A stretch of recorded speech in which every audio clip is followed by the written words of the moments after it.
Roving with the Arts here on KSJE 90.9. Please join me every weekday starting at 9 a.m. for the chance to hear full-length, unabridged opera, ballet, symphonic, and chamber music. I'll share news of local concert events that you may be interested in attending, background information about some of the greatest musical compositions ever written. Tune in weekdays 9 to 10 a.m. and Wednesday from 9 to 10:30.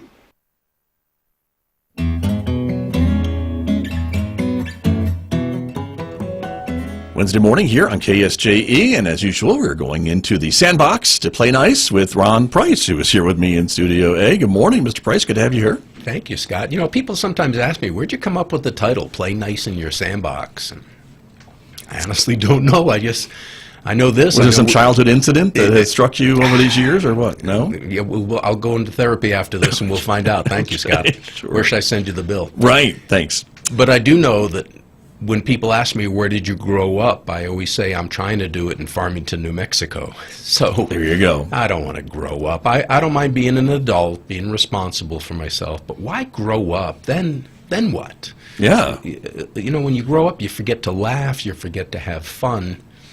And so the Sandbox has lots of different lessons for us. That's where it came from, not much deeper than that. Very true. But Very what are we talking about today? Remind me. We are talking about a practice that prevents conflict. And what was that again? Hopefully you know. Hopefully I do. Yeah. Humility. Oh. Humility. Oh. It's called a virtue for a good reason. Scott, I've been listening again to Dale Carnegie's How to Win Friends and Influence People, which is probably the most misnamed book I've ever heard. It sounds like how to manipulate people and get from them what you want. That's not it at all. It's some wonderful life lessons that we need to be reminded of from time to time. And in a recent chapter, he talked about how everybody you meet wants to feel important. And I think that's true. We've talked in here about how everybody you meet wants to be heard and understood. Sure. They want to feel important. Well, that goes for us as well.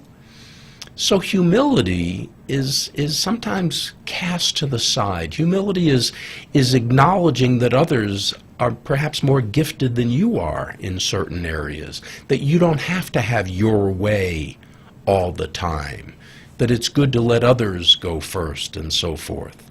Now, Scott, for you and I, humility is tough.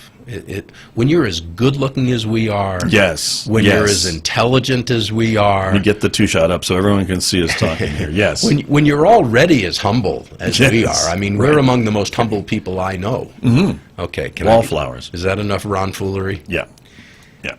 Humility is an enjoyable virtue. It's not just something you do for everybody else, Scott. It's something we do for ourselves. Take a four-way stop for an example. Please. You come up to the four-way stop at the exact moment as another vehicle. Well, you could just honk on the horn and race through, step on the gas and race through. Or you can say, you know what, after you, why don't you go first? I promise you there's more joy in that. You get to a parking space in a crowded parking lot, and there's one space and there's a vehicle coming the other way.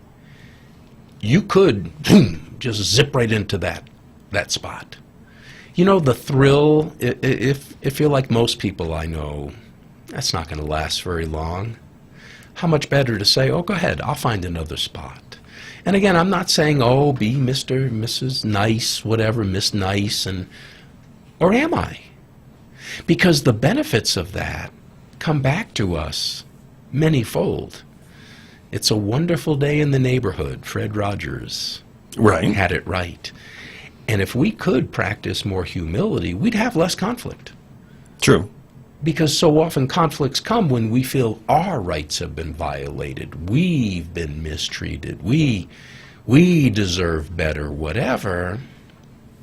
Okay. I mean, sometimes that's true. But if we could practice a little humility, realizing we're no more perfect than anybody else, and we like when people let us go first. What's that golden rule, Scott? Do unto others as you would have them do unto you. True. We wish others would treat us with humility. I strongly advocate in this new year, let's be doing that for others. Can you imagine how much less conflict we'd have?